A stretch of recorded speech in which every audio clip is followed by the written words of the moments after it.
வெறும் 1.99 லேக்ஸ்க்கு யாருமே எதிர்பார்க்காத விதத்தில் டிவிஎஸ் ஒரு அட்வென்ச்சர் மோட்டார் சைக்கிளை ட்ராப் பண்ணியிருக்காங்க. இதோட பாசிட்டிவ்ஸ் நெகட்டிவ்ஸ் இந்த வீடியோவில் நான் உங்களுக்கு சொல்கிறேன். ஃபர்ஸ்ட் பாசிட்டிவ் வந்து பார்த்திங்கன்னா இந்த வண்டியோட இன்ஜின் தான். ரொம்ப பீக் பவரை தேடாமல் ரொம்ப பழைய ஆர்டிஆரும் R310ம் ஸ்ட்ரகிள் ஆன இடத்த வந்து பார்த்திங்கன்னா இம்ப்ரூவ் பண்ணியிருக்காங்க. லோ எண்டும் மிட் எண்டும் வந்து பார்த்திங்கன்னா செம்ம டிஃப்ரென்ஸ் தெரியுது. கிளச் விட்டா பழைய இன்ஜின் மாதிரி இது ஆஃப் ஆகலை, நல்லாவே இழுத்துட்டு போகுது. ஸ்டால் பண்ணுறதே கஷ்டமாக இருக்குது. அது ரொம்பவே ஒரு பாசிட்டிவான திங். ஸோ செகண்ட் பாசிட்டிவ் வந்து பார்த்திங்கன்னா இதோட ஃபீச்சர்ஸ் தான். Traction control, riding modes, ABS மோட்ஸ்னு எல்லாமே லோட் பண்ணியிருக்காங்க. அது மட்டும் இல்லாமல் உங்களுக்கு வந்து ஃபியூச்சரிஸ்டிக்கான ஒரு ஆட்டோமேட்டிக் ஹெட்லாம்ப்ஸ் வருது. உங்களுக்கு ப்ளூடூத் கனெக்டிவிட்டி, ஃபோன் மிரரிங் எல்லாமே வருது. பட் அதே இது நெகட்டிவ்லேயும் வருது. மூணாவது பாசிட்டிவாக வந்து பார்த்திங்கன்னா இந்த ப்ரைஸ் தான்.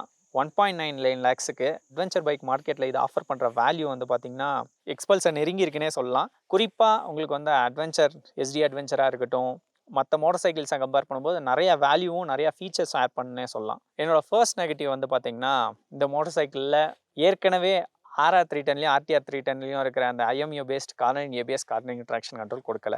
செகண்ட் நெகட்டிவ் வந்து பார்த்திங்கன்னா அது அளவுக்கு இதில் வந்து குயிக் ஷிஃப்டர் நீட்டாக ஸ்ட்ராங்காக இல்லை, அப்பப்போ தடுமாறுது.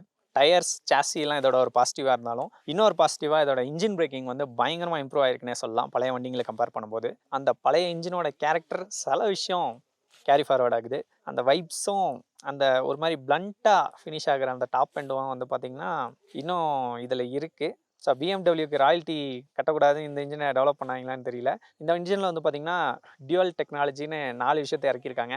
ரொம்ப இன்ட்ரெஸ்டிங்காக இருக்குது. கேப்ஷன்ஸில் போட்டிருக்கேன், கண்டிப்பாக படிங்க. தொடர்ந்து டெக்னிக்கல் ஆட்டோமோட்டிவ் கண்டென்ட்ங்க சேனல் லைக் பண்ணி ஃபாலோ பண்ணிக்கோங்க. இந்த வண்டி இந்த மார்க்கெட்டை டிஸ்ரப்ட் பண்ணுதா அப்படின்னு நினைக்கிறீங்களா அப்படின்ற கமெண்ட்டில் சொல்லுங்கள்.